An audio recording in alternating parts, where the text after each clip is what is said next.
the spread too over boxing, MMA and kickboxing is all levels are growing.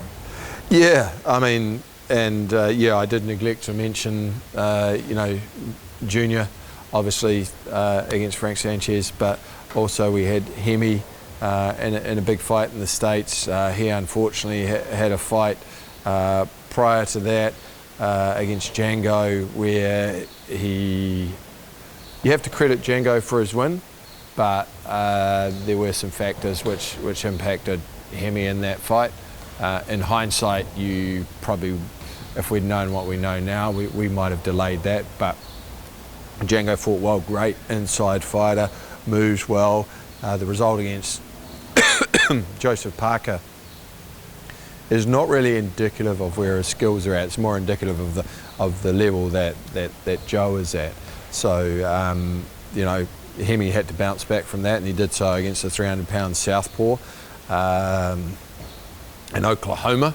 So I spent time again over in LA in his camp, getting him some good work at Brickhouse Boxing, which is Malik Scott's gym, and learning a little bit more about the boxing game in itself, and there's differences in the fundamentals, particularly on the inside game, that you've got to continue to grow there. So Hemi doing well. Then you look across to what Isaac Peach is doing with Miyamoto. You've got John Conway working with Lani Daniels. You've got Mikhailovic doing there. You've got Jerome Pampalone. So that's a really strong core of good athletes that are being taken to, the crossroads of success.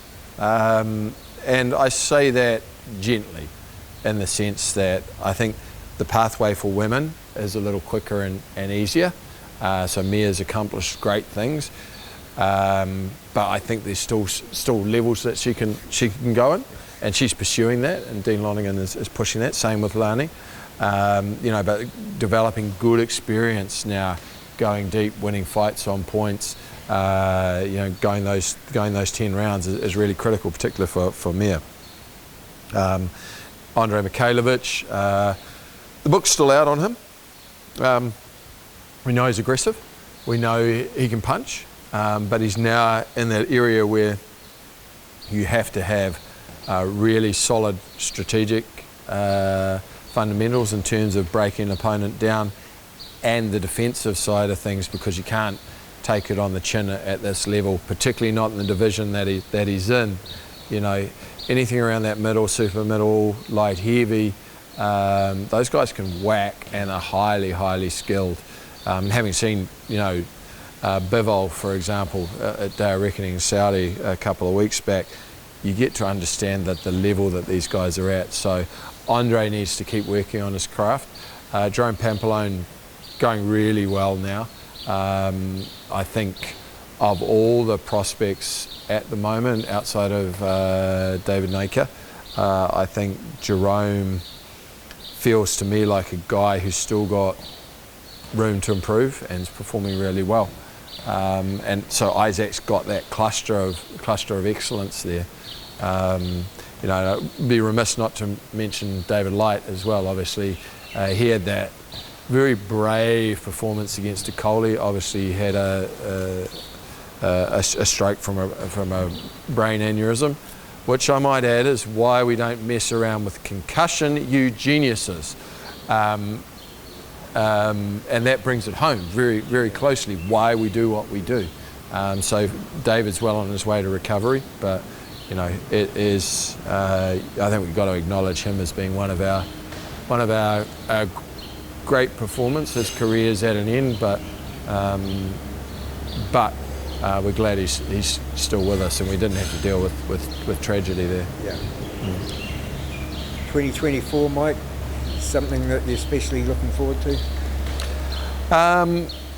I think I am looking forward to what's happening in the UFC middleweight division.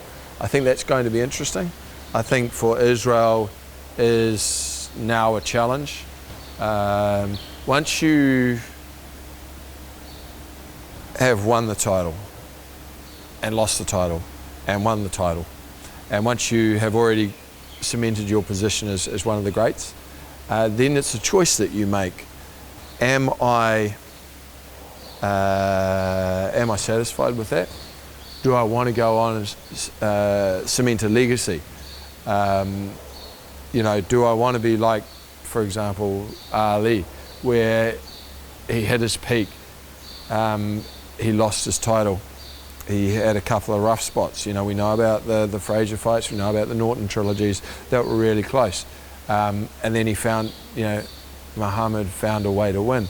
In many ways, Israel's in that position now. He's lost an unexpected fight against Sean Strickland. And, you know, Sean did exceedingly well.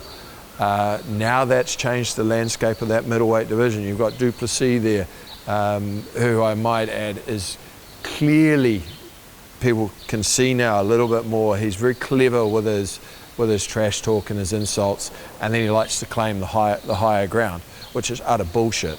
Du Plessis is a clever man. His coaches are clever, and they like to claim that they're gentlemen and good role models. No, bullshit. You're a fighter who's trying to get under a fighter's skin like anyone else, and you're just clever about it.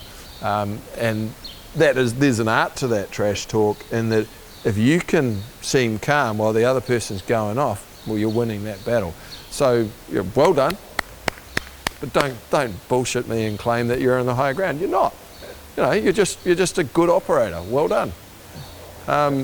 You know, and that's what sells fights. You know, that diversiveness or divisiveness rather.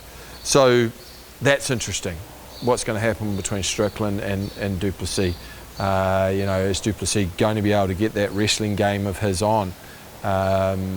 You know, because Strickland does have a pretty good takedown defense. Du Plessis is very dominant on top, and he's got real man strength. You know, Du Plessis is unorthodox with his striking. So is Strickland. Du Plessis is a heavy puncher. Strickland's got an unlimited gas tank. Du Plessis' gas tank has been questioned.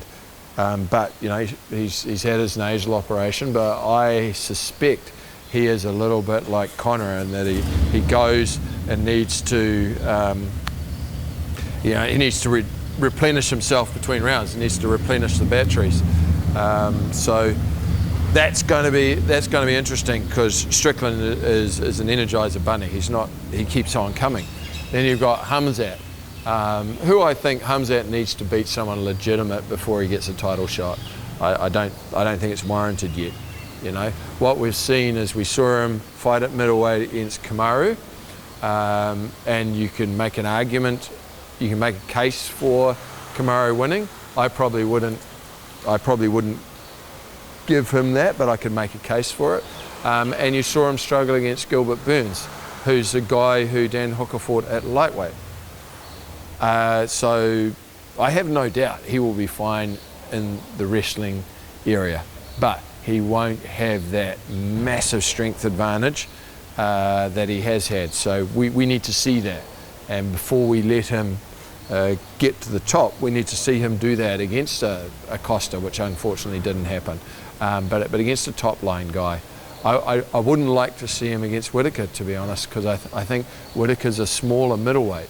I'd like to see him against someone heavier. You know, let's see what you do against Jack Hermanson, for example. And I know they've had a wrestling match, an exhibition wrestling match on the side, but that's someone who's a good benchmark. So yeah, really exciting there in the middleweight division. Well, plenty to look forward to, and I hope that you'll be able to join us throughout the year and give us your amazing insight into the game. Yeah. No. It's always a pleasure to listen to you. No worries. I can always talk up a storm.